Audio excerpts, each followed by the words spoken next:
Hey y'all, welcome to Book Marketing Mania. I'm Kim, a book marketing strategist for Christian authors, and I'm so thrilled you're here to learn how to grow your author platform, market your book on podcast, and steward your message in a way that honors God and your time.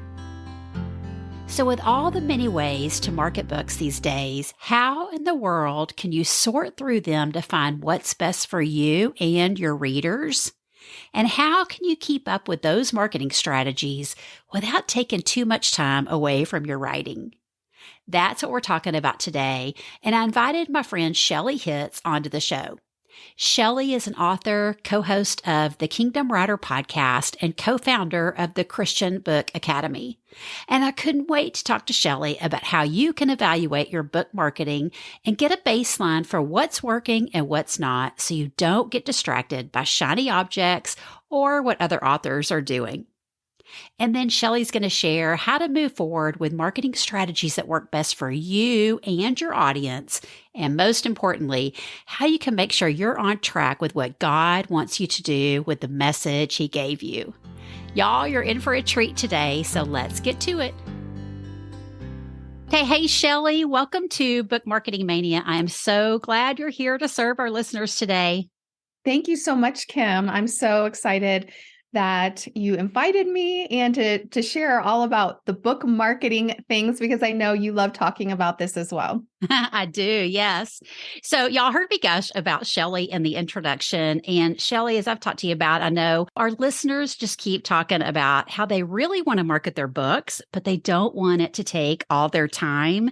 And I think, that's a valid concern, right? But also I think sometimes we have to kind of back up and really look at how we're spending our time and then, what's working that we are doing and what's not. So that's what Shelley and I wanted to just dive into today.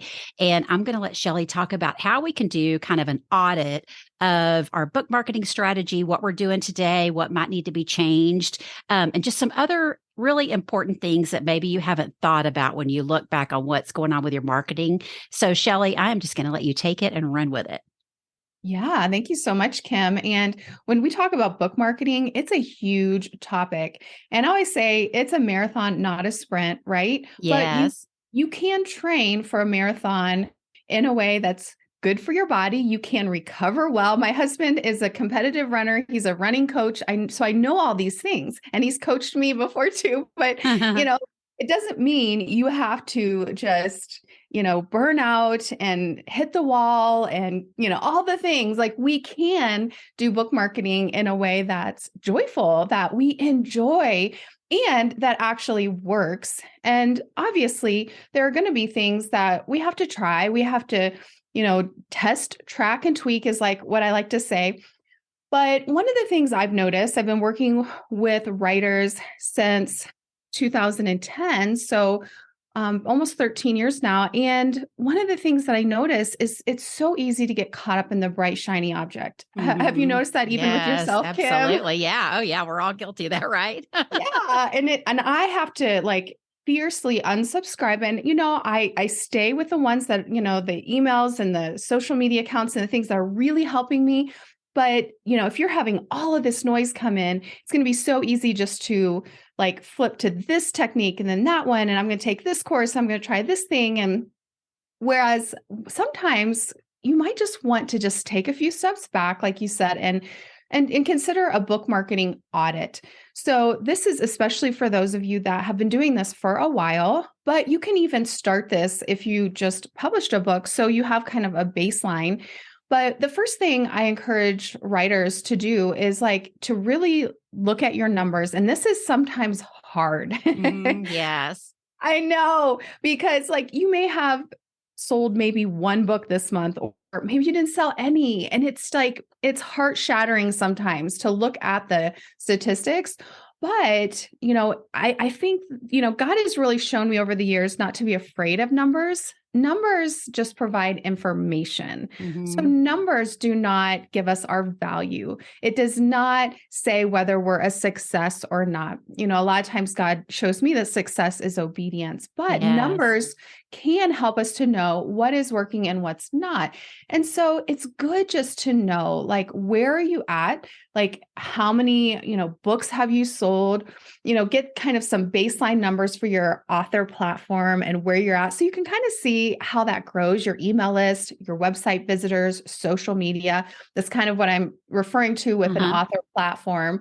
But, really, kind of digging down, looking how many reviews do you have, and what are you doing now to market your book, and what has worked well in the past and what hasn't. So sometimes I think we just kind of, like I said, we just jump from thing to thing to thing, and we don't really look back to say, did this work? Yeah, that's so And true. I started doing this with my launches, whether it's a book launch or not. And it's so interesting, the thing that I discover. And like, I'm like, oh, wow, this thing really worked, but this didn't, or this seemed to work better than this. And so I think it's just a simple thing to do, and to get started, just to look at like what is working. They say the 80-20 rule. So 20% of your efforts are going to produce 80% of your results. You have to dig sometimes a little deeper to find out, what is that 20% for me? Mm-hmm. And so I really encourage you, just, if you're a spreadsheet person, or if not, you can get out a journal and just kind of write this down, and maybe once a quarter. You don't have to do this all the time. At the very minimum, once a year, kind of readdress your numbers and kind of look at that. But really knowing like what is actually working and then what's not. And don't give up too soon either, because you might say, oh, I was trying this thing on TikTok and it's not working, but you just started it last week. Mm-hmm. Or it takes several months, right, to Mm-hmm. see some results. So like with podcast guesting, right? Mm-hmm. Oh, yeah, You definitely. know, a lot of times what I see, and you've probably seen this too, Kim, is I just see authors giving up too soon. So Yes. when I'm saying what's working and what's not, I'm not saying just give up on the thing either if you don't see the results in the first couple months. And, it depends on the strategy, but really looking to see where you're at. And then something that I don't think a lot of people are really talking about is like, what marketing strategies work best for you, for Mm-hmm. your personality, for your energy, for what you enjoy, and then what works best for your audience. For example, I had a one-on-one coaching call with a author at one point, and he wanted to start a podcast. And so we were talking about it. And he basically was wanting me to help him set up a podcast. I'm like, well, let's step a few steps. Let's, move a few steps back. And who is your audience? And we started digging and digging. And his audience was retirees. And most of his audience don't listen to podcasts. Mm-hmm. The Mm-hmm. specific audience he was, targeting. And so it's like, that's probably not going to be the best use of your time for that specific audience. It doesn't mean that you can't get Mm-hmm. results from that, but like, where's your audience hanging out? What's going to work best for them? But then one thing that I've really honed in for myself is what works best for me. Mm-hmm. Yes. And I think that we just try to do the things that everyone is saying you're supposed to do. And Mm-hmm. yet it doesn't mean that you have to do live videos all the time, right? Or you Mm-hmm. have to even do the podcast guesting, or that you have to do blogging, or that you have to be on social media. I mean, there's a lot of options when it comes to marketing, Mm-hmm. and looking at like, what are you actually good at? Like, what are your strengths? But then what do you enjoy, and what gives you energy? What drains you of energy? And for me, I used to do a ton of live videos, and I just realized those are very draining for me. And yet I can do audio and do that all the time, and it doesn't drain me as much. It was just such an interesting thing to see. And yet I never really stopped long enough to really think about that for a while, Mm-hmm. right? Yeah. And So I think when you really dial into, like, first of all, what are your strengths? I know some of you are really good at graphic design. Some of you are really not. Uh-huh. Yeah.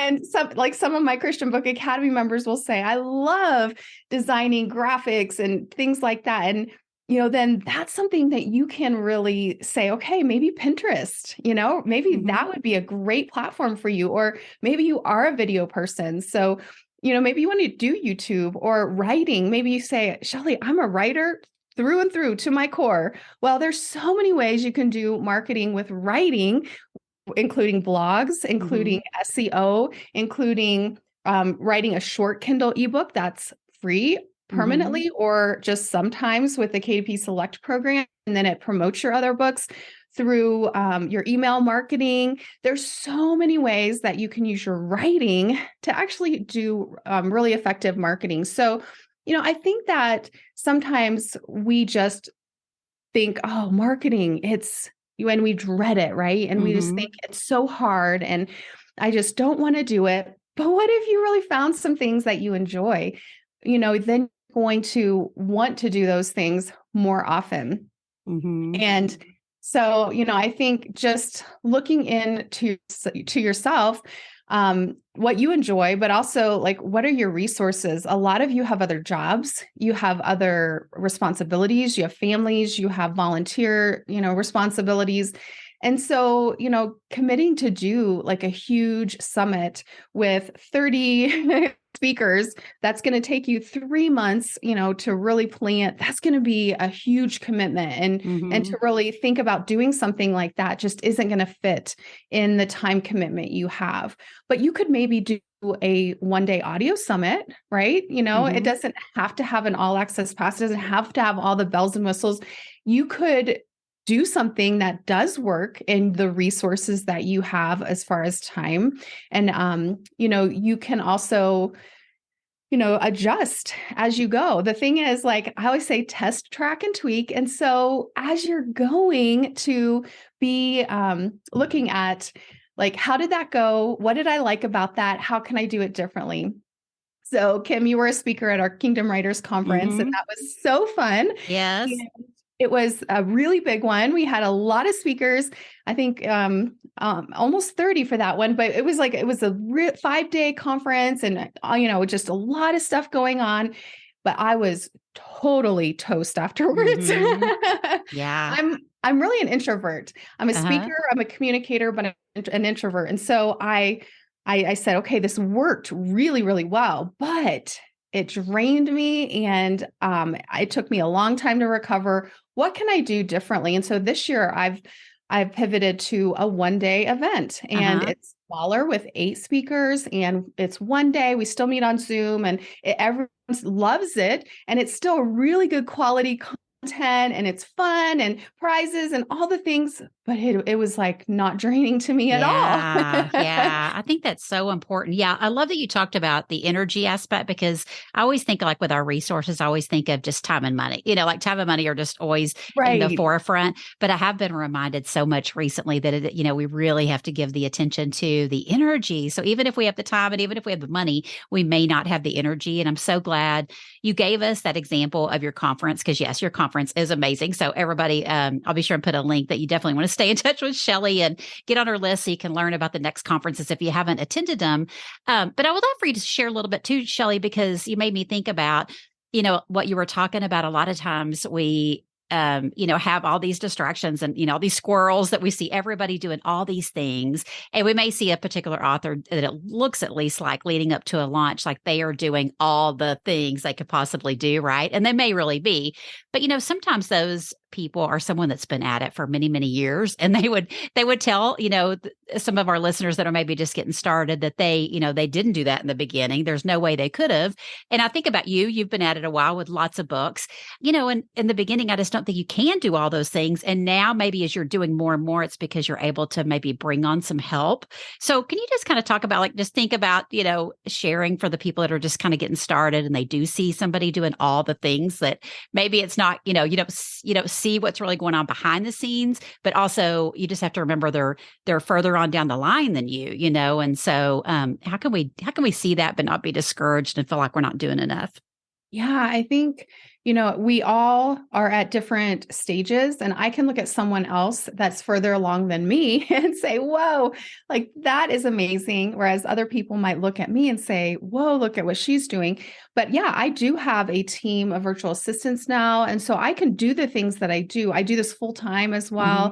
Mhm. I mean, so give yourself some grace. Yeah. Realize that you have a limited amount of time, of energy, and resources, but we also have the King of Kings, right? We have Mhm.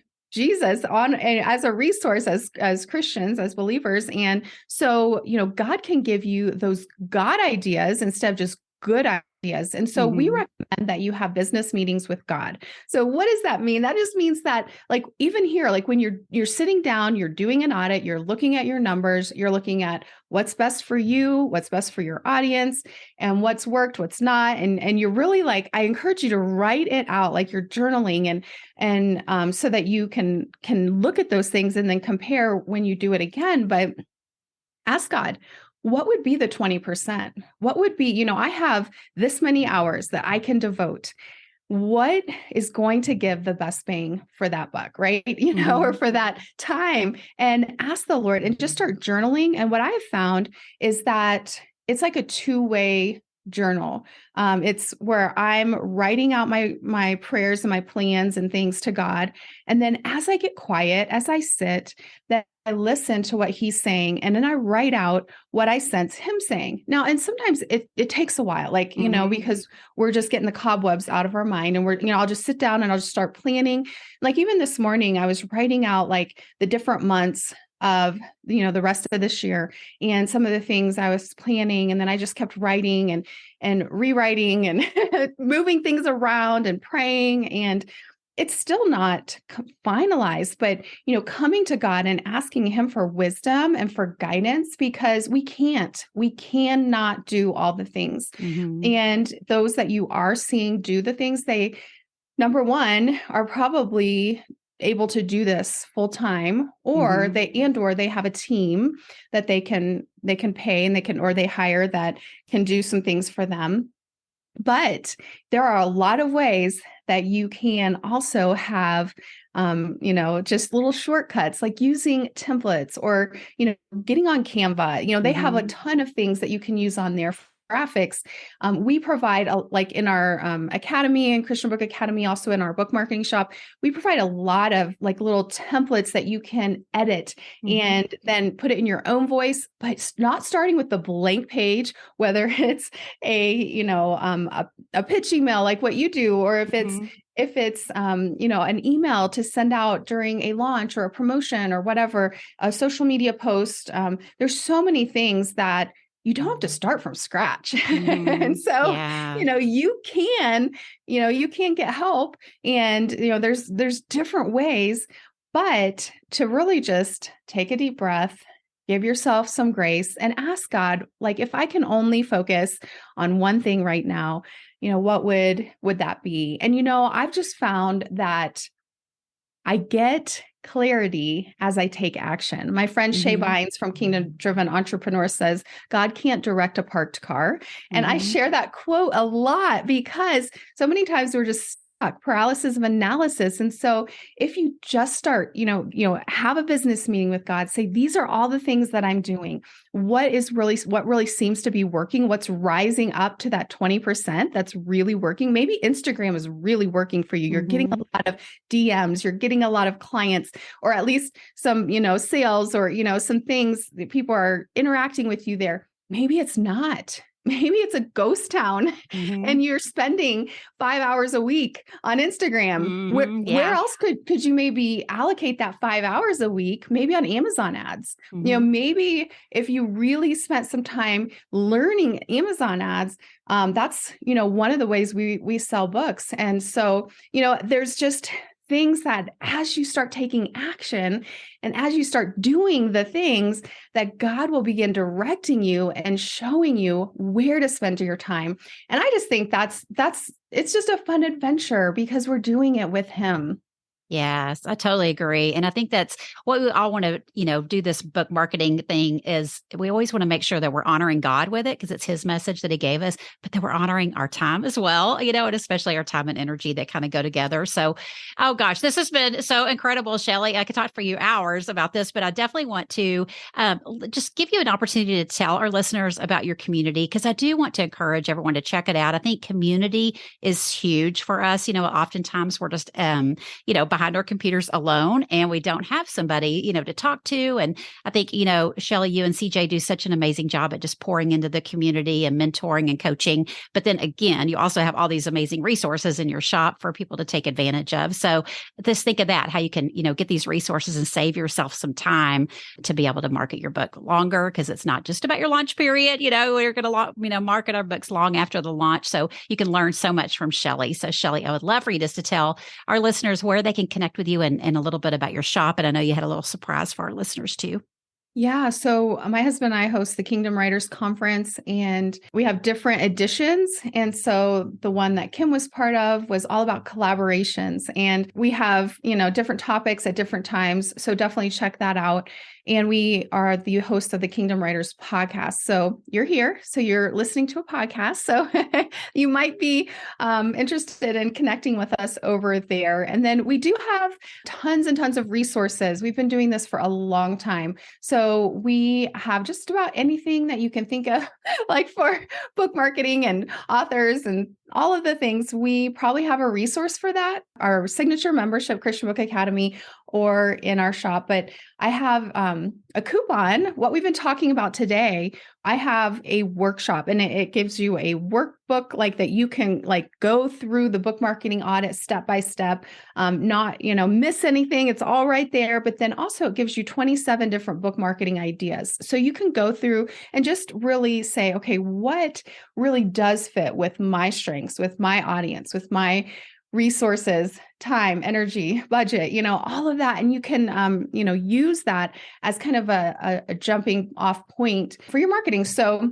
Kim will have a link for you for 50% off of that workshop if you want to check that out. But I just love being able to encourage writers because, like I said, the biggest thing I see is that you give up too soon. Mm-hmm. And the Lord has a purpose and a ministry for you with your book. And the enemy wants to stop you. He wants to quiet your voice or silence your voice. And if he can get you discouraged about your market, if he can get you to a point where you're like, nothing seems to be working, Shelley, mm-hmm. I just want to go do something else. I mean, I felt that many times, Kim, but mm-hmm, I know there's a spiritual battle. And so keep fighting, and like Kim said, find your community, whether it's with us or her or someone else. There's many communities out there. Find your people so that you're not doing this alone, because it is a journey mm-hmm. and there will be ups and downs, hills and valleys. And I've been on several of them, even in this past week. I think that's probably true of a lot of us. Oh gosh. Well, Shelley, thank you so much. And I so appreciate your time today. Thank you, Kim. Y'all, isn't Shelley the best? Be sure to check out her book promotion plan workshop for 50% off, and I'll put the link here in your podcast player.